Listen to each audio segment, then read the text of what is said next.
I would like to congratulate the organizers because I fully share the premise which underlines this meeting, namely that there is no one-size-fits-all model of transition to democracy. And in fact, the sooner we move away from this notion, the better we will all be. I strongly recommend an article by an American political scientist called Thomas Carothers, entitled The End of the Transition Paradigm, which was published in the Journal of Democracy in 2002. And Carothers makes precisely this point. In other words, that we have insisted on looking at events in the Arab world, North Africa, through the prism of transitology, and this is in fact becoming rather misleading, if not downright counterproductive. And he comes to three important conclusions that I would like to underline before I start discussing the Spanish example very briefly.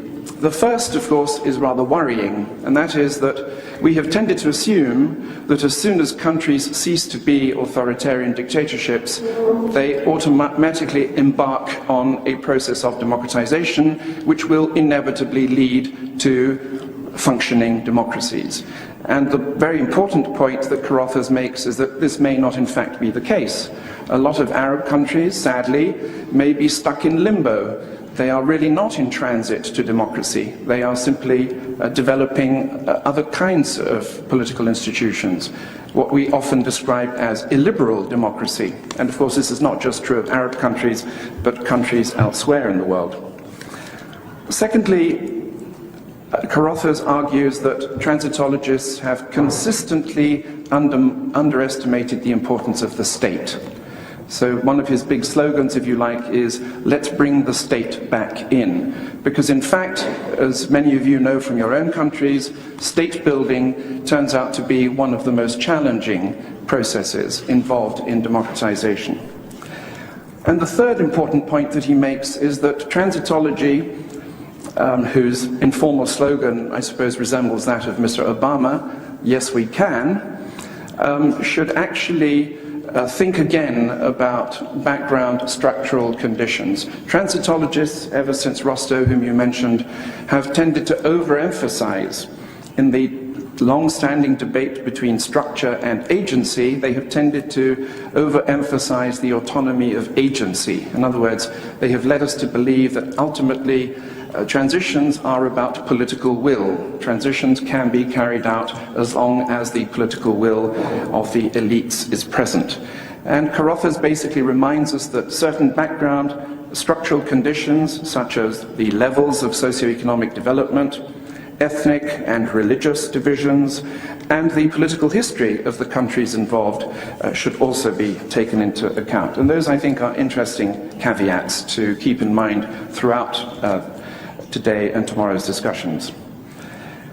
This debate is, of course, relevant to the Spanish case, and I'll make a few very quick remarks about Spain.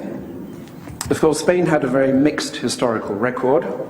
It had had a rather difficult experience with liberalism in the 19th century, although it did develop liberal parliamentary institutions.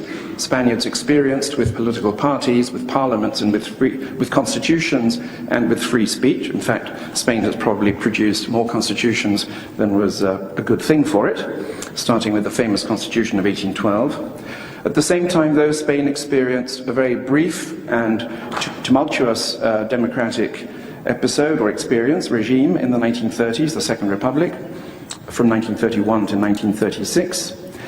And as you know, this experience or experiment in democracy, ultimately, in fact, Spain's first transition to democracy, was interrupted by a bloody 3-year civil war, which gave way to 40 years of authoritarian dictatorship. At the same time, however, in the 1960s and early 70s, Spain experienced a very rapid process of socio-economic growth, which led to accelerated industrialization and urbanization. It led to the eradication of hunger and illiteracy, and the emergence of a relatively large middle class. Add to this the fact that in the 1970s, Spain benefited enormously from a highly favorable international environment. This is something that also has to be factored in. In particular, a highly favorable European environment. Authoritarianism had effectively become an intolerable anomaly by 1974 after the collapse of the Greek and Portuguese dictatorships. So, in one sense, you could argue that the success of the Spanish case was overdetermined by these socio-economic transformations that I've mentioned, and also by this favorable international context. At the same time, however, the transition itself posed enormous problems. Spain, of course, was a victim of the economic downturn that started with the oil crisis of 1973. There was considerable social unrest during the transition process, and contrary to what is often said, there was also considerable violence. Quite a number of people were killed during the Spanish transition. This is sometimes forgotten, not only in terrorist attacks by extreme left-wing and extreme right-wing and separatist Basque terrorist organization, but also by people involved in street demonstrations, sit-ins and marches. So, although we generally describe the Spanish transition as peaceful, we have to be careful about how we use this adjective. Now, traditionally, transitologists have seen Spain as probably one of the most successful transitions of the so-called third wave. It has often been described as a transition via transaction, and one author has even described it as the very model of the modern elite settlement. So what all of this stresses is the fact that the elites in Spain came together for a whole series of reasons and negotiated the process.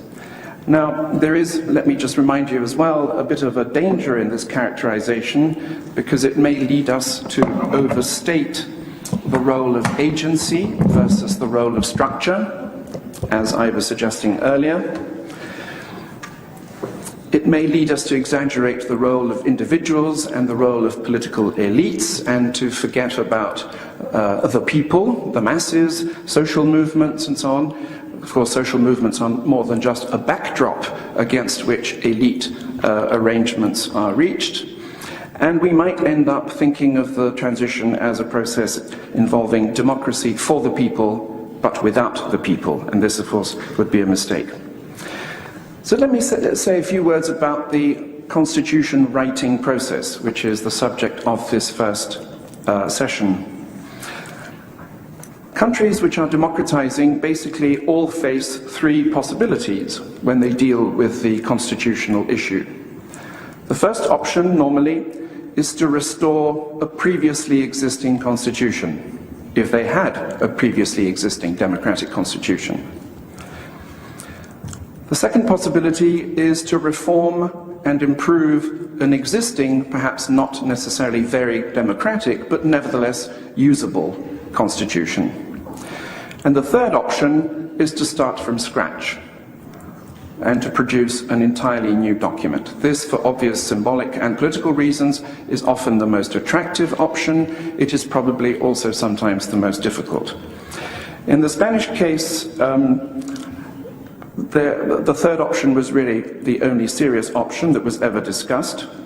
There was, of course, a previously existing modern democratic constitution, that of 1931, the Republican Constitution, but as I mentioned earlier, the fact that the Second Republic had ended in disaster, and the fact also that it was Republican and not a monarchical constitution, ruled that option out. So how was the Constitution tackled? Basically, the Constitution was written by MPs, by members of Parliament. It was a very inclusive process. It included people from across the political spectrum, from communists to former Francoists, and it was also inclusive in the sense that Spain's minorities, national minorities represented by a Catalan nationalist, were also part of the process. So I would regard this as a pretty inclusive process. It was also very protracted. It lasted from July 77 to December 78. That's 1.5 years. Now, that's a long time for a constituent process, but I would argue that in the Spanish case, this paid dividends in the sense that it allowed the media and public opinion to discuss all of the issues involved in an open and actually quite pedagogic manner.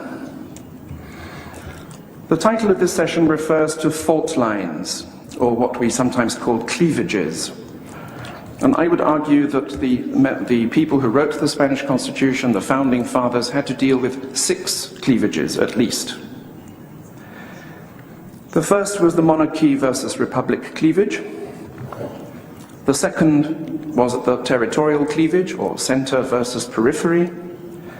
The third was the church-state cleavage, how to deal with religion. The fourth was the civil-military cleavage. The fifth was the socio-economic cleavage. And the sixth was what I'm going to describe as the institutional cleavage. And this long, protracted constituent process developed against the background, which I think is important to keep in mind, against 2 background conditions. The first is an overriding determination to avoid civic strife, in fact, to avoid another civil war. And you could argue that the slogan of the Spanish transition was simply "never again." And secondly, as I mentioned earlier, the fact that the democratizing process took place in the context of considerable political violence meant that fear of confrontation was not just academic, it was quite real. So let me deal very quickly with some of these cleavages. The first, the monarchy versus republic. Now, as you know, King Juan Carlos inherited the throne from Franco. He became King of Spain in November 1975. And he advocated this process of democratization and indeed facilitated it. So not surprisingly, the political parties who had taken part in the first democratic elections held in '77, by and large agreed that the new constitution should accept the monarchy and institutionalize it. And there are 2 points here that I want to emphasize. The first was that left-wing parties effectively accepted the monarchy on the condition that it would be deprived of any effective executive power. So, as in other Western-style monarchies, the king was basically left with essentially symbolic powers. And the second interesting mechanism was that the monarchy was put to the vote. It was put to the vote in the Constitutional Committee. And the institution's democratic legitimacy was therefore directly related to this vote. Secondly, the territorial cleavage. This was undoubtedly the most complex issue that Spaniards had to face. The underlying challenge was how to reconcile unity with diversity. The 1978 Constitution, still in force today, recognizes on the one hand what it describes as the indissoluble unity of the Spanish nation, while at the same time recognizing the right to autonomy of Spain's, quote, regions and nationalities. Now, as I'm sure you've immediately detected, there is an inherent ambiguity in this. What is a nationality if it is not a nation? Does this mean, then, that the Spanish Constitution effectively creates a nation of nations? These are debates which we continue to these are issues that we continue to debate 35 years later. To sum it up very quickly, you could argue that the Constitution half-heartedly recognized the multilingual and multinational character of Spanish society. The important point is that this was accepted at the time by Catalan nationalists, but not by their Basque counterparts, who never formally endorsed the Constitution, although they accepted its legitimacy. So this is probably the biggest failure, if you like, of the constituent process. In other words, it was not able to incorporate all of these demands. Thirdly, very quickly, civil-military relations. The Constitution was much more successful here. It fully imposed civilian supremacy, say in marked contrast to the new Egyptian Constitution.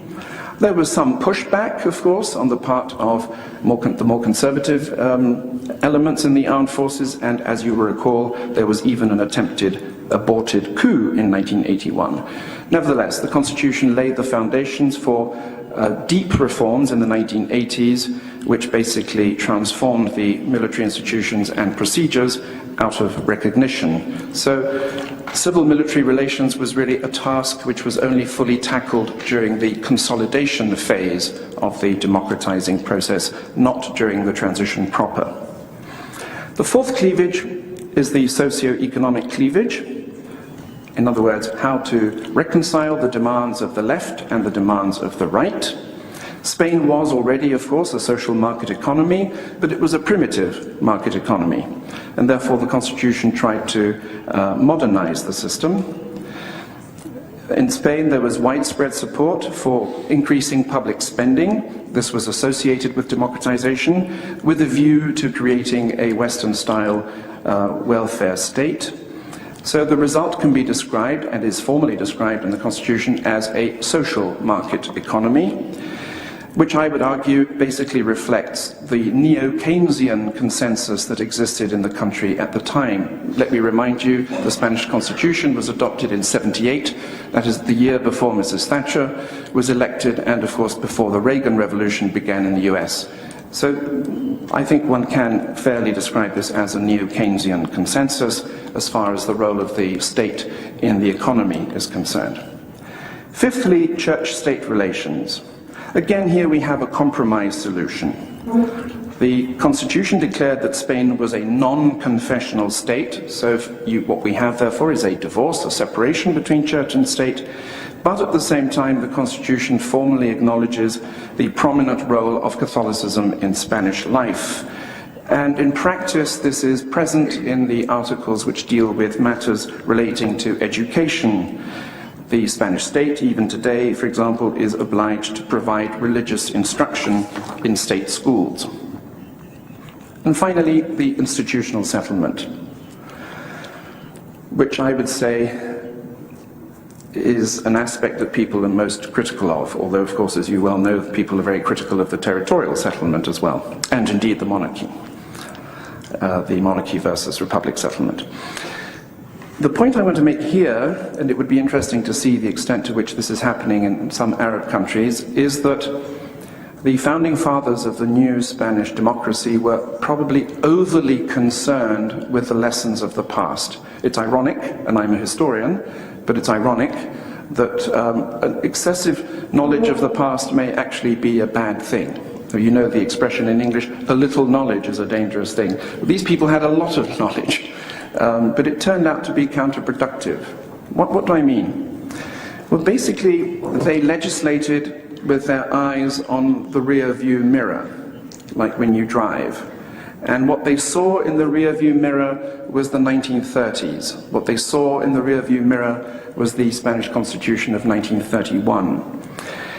And they didn't, on the whole, like what they saw in the rear view mirror. They identified this constitution and the political system that it created with party factionalism, with weak coalition governments, and in general with political instability. And this led them to overcompensate. They devised an electoral system, for example, which benefited large statewide parties or nationwide parties to the detriment of small nationwide parties. They created a very strong executive, or a model which would favor strong executives, and weak parliaments. And in fact, they have been extremely successful. There have only been 5 prime ministers in Spain since 1978. And they also made sure that the constitution would be a rigid one, making constitutional reform extremely difficult. Of course, the concern at the time was that alternation in office would lead to new minorities, and every new minority would try to modify the constitution to suit its own interests. The way to avoid this, as I say, was to create a very rigid constitution. The result, however, is that today, even those who believe, and I would certainly count myself among them, that the 1978 Constitution has served Spain well on the whole, should nevertheless now, finally, after 35 years, be reformed quite substantially. Let me finish with a final paradox. What is the relationship between the way in which a constitution is negotiated and the political system to which it gives birth. Well, the paradox in Spain is that the constitution was negotiated through a consensual process, a very inclusive consensual process. But ironically, the resulting system was majoritarian. There has never been a coalition government in Spain, for example, ever, since 1978.